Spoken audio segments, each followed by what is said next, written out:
All right, so now that we have a skeleton chair of this LaZBoy control, now we can show you all the components inside in case your chair needs some fixes. So hop on side. Now we can show you, just so you know, the chair still does fully function as we're in here, but I'm gonna point out some components here that are really important. So come on in here. First thing that you're gonna know is that this chair has lumbar. This is how the lumbar works. You can see that as this comes out, this is what pushes our lumbar out. This is the lumbar motor right here and how that works. So if you need to replace your lumbar motor, that's this piece. It also has headrest. That's this piece right here.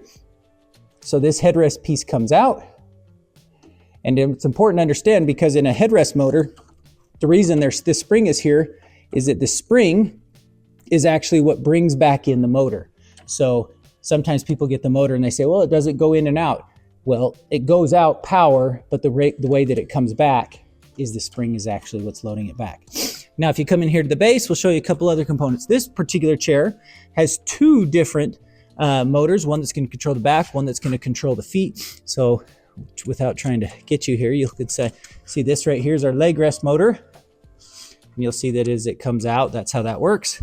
And then the back, independently controlled, is this motor here. You'll see that as that sucks in, the back obviously goes out. So one of the unique chairs that has individual backrest and individual headrest. A great feature if you're not really wanting to do the whole recline, you just really want to get your feet up or you just want to get your back. That's how it works. Now, a couple other components that's really important in this chair if you come back in, a couple of different things. In here we have what's called the toggle bracket. This is a part of the toggle bracket. We sometimes call it an H bracket in here.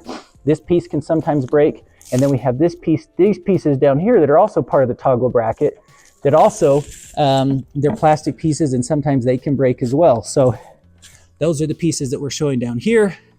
If you need any of those pieces, this is one piece. This is the rod bracket down here, and this is this one. We can show you those on our site. But this is how the whole chair works. So seeing it work is very helpful. Last thing we're gonna do is I'm gonna flip the chair around and we'll show you the junction box in the back. Okay, the last important piece about this chair back here is one, is how to replace the remote. Obviously we're pulling it through, that's not normal, but we're gonna show you how to replace the remote. And we're gonna show you how this junction box works back in here, because usually if something goes wrong in this chair, it's gonna be the power supply, usually the remote, maybe the junction box, usually before the motors. Motors are usually the last things to go, but we're gonna show you how this works. So if this was sitting on the chair, you can follow this cable all the way through and it's gonna come back through here and you'll see this is what we call a 10-pin female connection that goes right in here to this junction box. And the junction box is hidden right here. The motor, everything, this is kind of the brains of the chair. Everything plugs into here. And so if we actually just flip it around right here, you can see this is the junction box right here. It's zip tied into the chair, which is a good idea, so it doesn't get in the way of anything or go anywhere. But then the power supply also, this one is unplug it down here, but the way you unplug these is it's just a snap connection. Pull the snap there, undo it. This is what we call a 5-pin female connection. So if you need a new power supply, we sell lots of 5-pin female connections, but it just slides in there, snaps in.